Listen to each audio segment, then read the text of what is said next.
Imagine a time in the past when a secret was so shocking that the authorities deemed it unrevealing. They believed it to be so dangerous that they made every effort to eradicate it from the world. They hid, banned, and nearly lost this secret version of Christianity forever. The Gnostics were convinced that almost everything in this world is an illusion, a kind of prison to keep us from finding out the truth. They believed that each of us has something special, a piece of the real, hidden divine power inside us, but the so-called God didn't want us to know that. They believed he'd do anything to stop us from finding out, including keeping us trapped in a world full of illusions.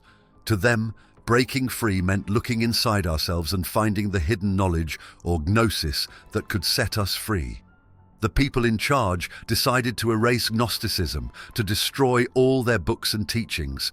They hunted down every bit of Gnostic knowledge they could find and burned it, hoping no one would ever learn these secrets again. And for a while, it seemed like they'd succeeded. Gnosticism vanished from the world, and the secret knowledge was on the verge of extinction. The Gnostics' view of life was completely different from traditional Christian teachings.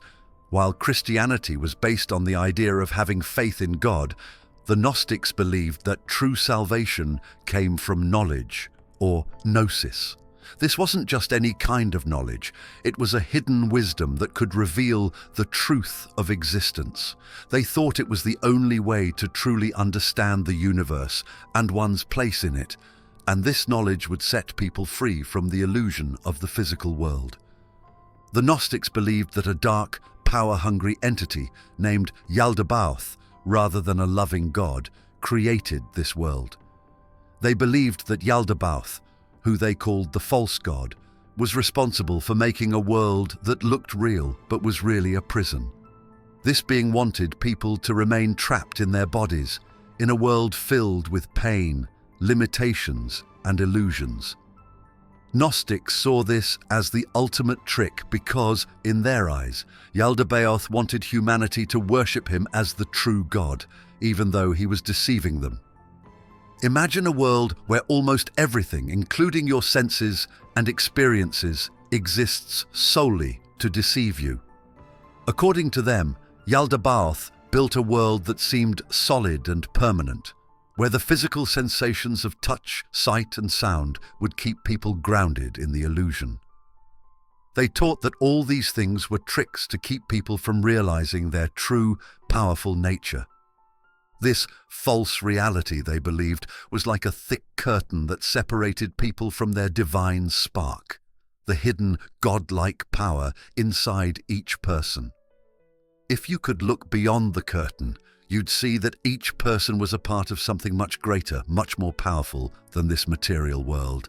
They believed that by unlocking this hidden knowledge, people could escape the cycle of suffering and rise above the control of the false god. Historically, these beliefs emerged as a direct challenge to early Christian teachings. Around the 2nd century, leaders like St. Irenaeus worked hard to shut down Gnostic teachings, viewing them as dangerous heresies. Around 180 AD, Irenaeus argued in his book Against Heresies that the Gnostics were misinterpreting Jesus' teachings and driving people into madness. He saw their ideas as deeply threatening to the structure of Christianity. Church leaders declared the Gnostics' teachings heretical and banned them as Christianity grew more organized and powerful. This movement against Gnosticism intensified, with Emperor Constantine officially embracing Christianity in the early 4th century. In 325 AD, the Council of Nicaea brought together church bishops to create a unified version of Christian beliefs, effectively banning teachings like Gnosticism. To safeguard the new Orthodox Christianity, they destroyed books and teachings that contradicted this unified vision. This rejection of Gnosticism wasn't only about beliefs, it was a fight over who controlled the ultimate truth. However, the Gnostics believed that no single book or set of rules could control or contain truth. They believed it was a deeply personal journey, one that required breaking through the illusion and discovering that each of us has a divine essence within. According to the Gnostics, Yaldabaoth was not the ultimate creator or a loving god. Instead, they viewed him as a flawed, lower being who mistakenly believed he was the supreme power. To understand this, think of Yaldabaoth as a character filled with pride and jealousy, who was unaware that a higher, true divine power existed beyond him. The Gnostics believed that this false god created the material world with the intention of trapping souls in it, locking them into physical bodies, and placing them in a realm where they could not easily access their true potential or divinity. They saw him as a creature of arrogance, born from a thought that separated itself from the perfect, harmonious one mind, which they believed was the true source of all existence. In their eyes, this separation created a ripple effect, a kind of universal mistake. Yaldabaoth, not knowing he was only a fragment of the true divine power, declared himself the only god and fashioned a world that reflected his own limitations, flawed, filled with suffering, and lacking in unity. They didn't just see him as misguided, they saw him as outright malicious. People believed that he and his archons, helpers or lesser beings who served him, actively worked against humanity, binding people to this material world. This explained why there was so much suffering, injustice, and pain in the world. They believed that these hardships weren't random, but were purposely set in place by him and his archons to keep humans distracted and enslaved to the physical realm. In traditional Christian teachings, good and evil are clear opposites, with God representing ultimate good. But the Gnostics saw good and evil as existing on a deeper, more complex level.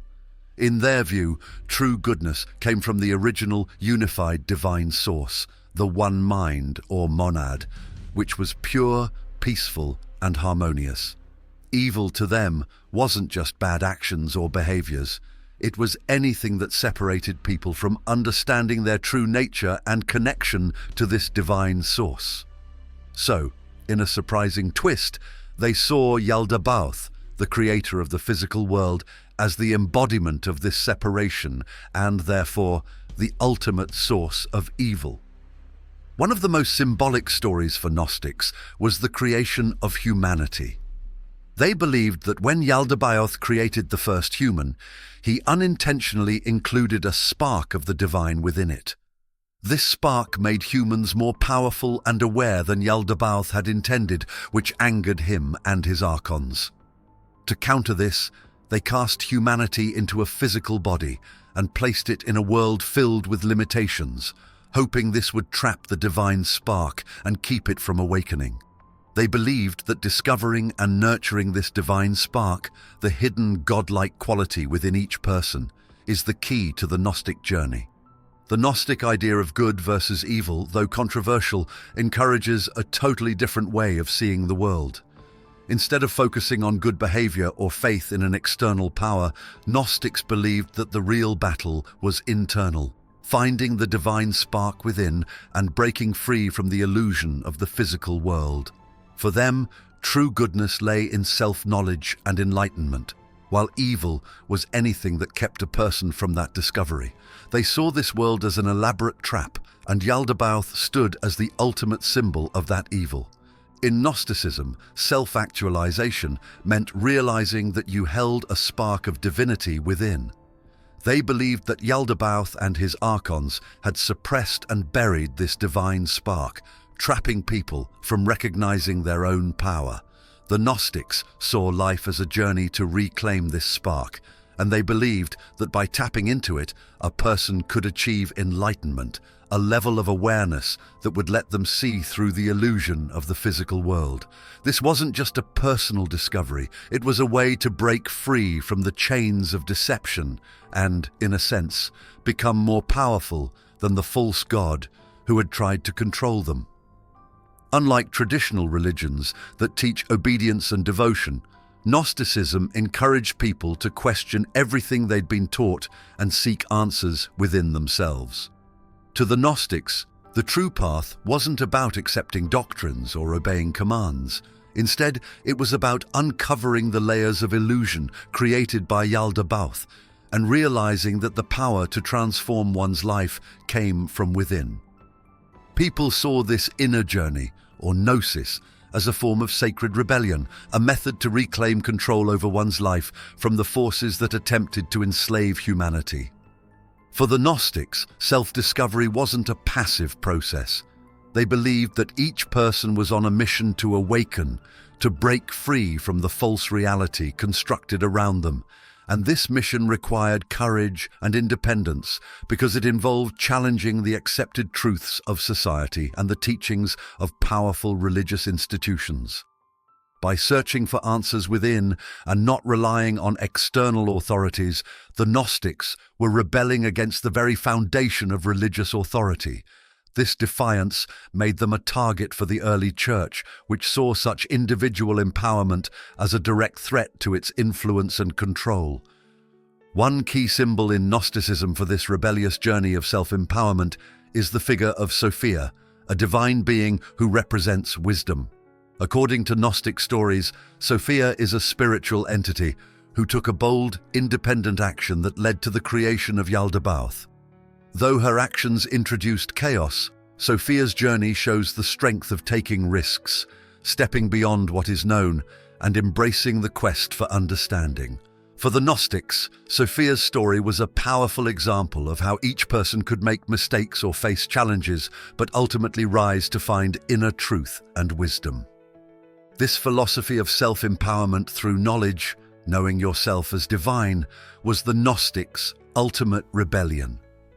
By rejecting the need for any intermediary or church, they were essentially saying that each person was their own guide, their own source of truth. This idea that you don't need permission from anyone to discover your true self was radical then and remains a powerful message today. Gnosticism turned the concept of worship on its head. It wasn't about looking up to a higher power, but about looking within and discovering that you already had the spark of divinity. For the early church, this belief in self-liberation was not only rebellious, but also deeply dangerous. If people believed they had the power within themselves, it would mean they had less need for external authorities, priests, and doctrines. So the church did everything in its power to silence Gnostic ideas, destroying texts and condemning their followers. But the Gnostics persisted, passing down their teachings in secret, and the core message of self-actualization and rebellion has survived. As Gnosticism grew and spread, it didn't go unnoticed. The early Christian authorities saw the Gnostic ideas not only as unusual, but as a real threat to their developing faith and structure. Gnosticism's focus on self-discovery, hidden knowledge, and a different view of God challenged the official teachings and authority of the early church. So, rather than accept Gnosticism as another branch of Christian thought, church leaders fought to stamp it out, creating one of the most determined acts of suppression in religious history. The first steps in silencing Gnosticism began around the 2nd century, when church leaders such as Saint Irenaeus, Bishop of Lyon, openly condemned these beliefs. In 180 AD, Irenaeus wrote a powerful and influential work called Against Heresies, directly targeting Gnostic ideas. He argued that Gnosticism led believers astray with false teachings and evil interpretations of Scripture. His mission was clear: to preserve what he saw as the pure teachings of Jesus by discrediting and eliminating Gnostic beliefs. Irenaeus wasn't alone. Over the next few centuries, many influential church figures spoke out against Gnosticism.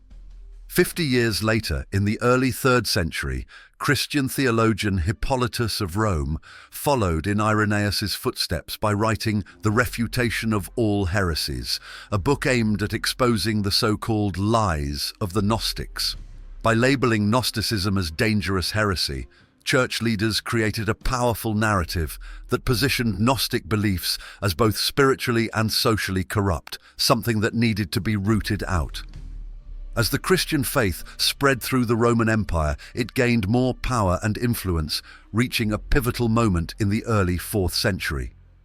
In 312 AD, Emperor Constantine converted to Christianity, and only a decade later, he made it the official religion of the Roman Empire. This decision drastically shifted the balance of power, turning the Church from an oppressed minority into a central force in Roman life. And with that power came the authority to enforce their beliefs and doctrines while eliminating those they saw as threats, like Gnosticism. In 325 AD, Constantine summoned the Council of Nicaea, a gathering of bishops who aimed to establish a unified Christian doctrine. The council created the Nicene Creed, a statement of Christian beliefs that aligned with what would become Orthodox Christianity.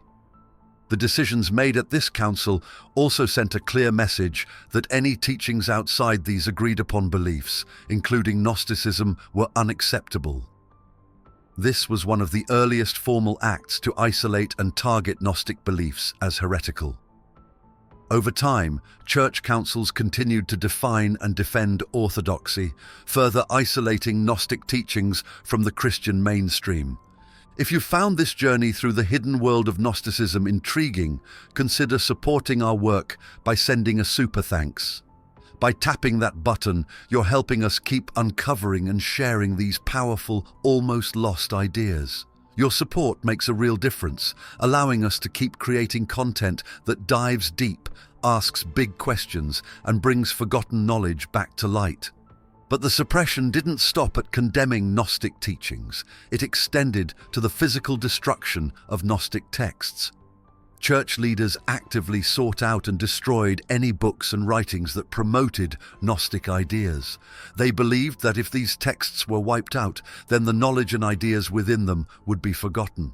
This relentless campaign against Gnostic writings led to countless ancient texts being burned or buried, effectively erasing much of Gnosticism's voice and history.